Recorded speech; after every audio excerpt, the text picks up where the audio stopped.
For this week's lesson, our target most essential learning competency is use conditionals in expressing arguments. At the end of this lesson, students should be able to first, identify conditional sentences. Second, determine the parts of conditional sentence. And third, construct conditional sentences from a specific situation. Conditional sentences. Have your book, paper, and ballpen ready, and your eyes and ears steady as we begin our lesson. Let us have an activity before we begin the lesson proper. Directions: complete the phrases below in order to form meaningful sentences. You can write the letters of your chosen answer on a piece of paper. If I will become a millionaire, A. I will buy a big mansion. B. I will climb the highest mountain.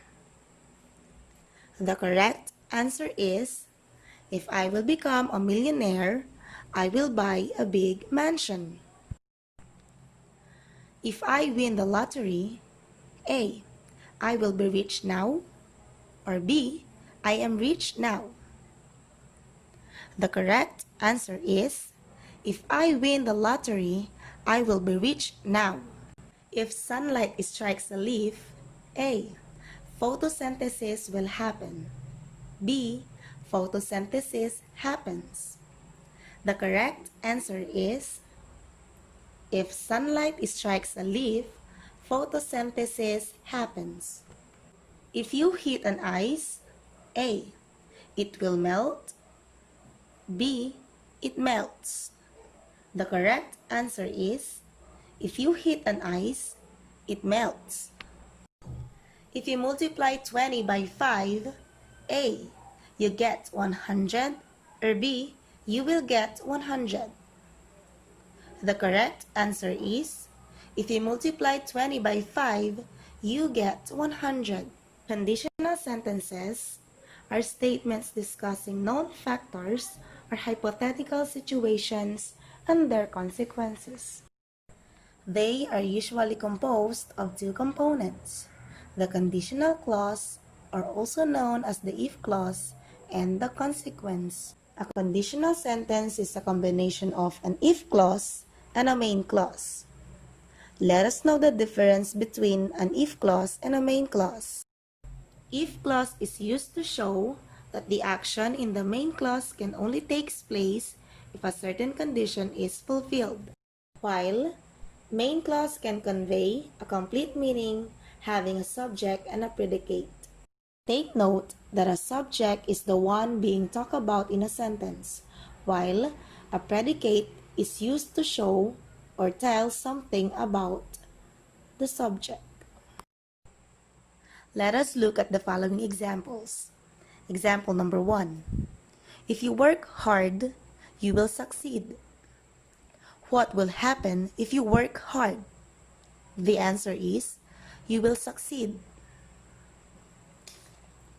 The first part of the sentence is introduced by the word if, so we consider it as the if clause. The remaining part of the sentence which answers the question above is called the main clause. Example number 2. If you heat water, it boils. What will happen if you heat water? The answer is, it boils. The first part of the sentence is introduced by the word if, so we consider it as the if clause, while the remaining part of the sentence which answers the question above is called the main clause.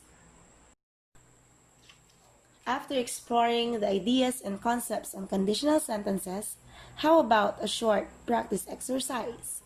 Direction: identify the clauses that make up the following conditional sentences. Underline the if clause and encircle the main clause. Number 1. If you have to do the washing up, I will help you. Number 2. I wouldn't run away if I saw a spider. Number 3. She'll hear us if you don't stop laughing. Number 4, if you had listened to me, the accident wouldn't have happened. And number 5, if we don't get tickets for the concert, we'll stay at home. For more learning activities and performances, visit our official FB group, PSAT English 9 SY 2020-2021. Thank you. Have a great learning day.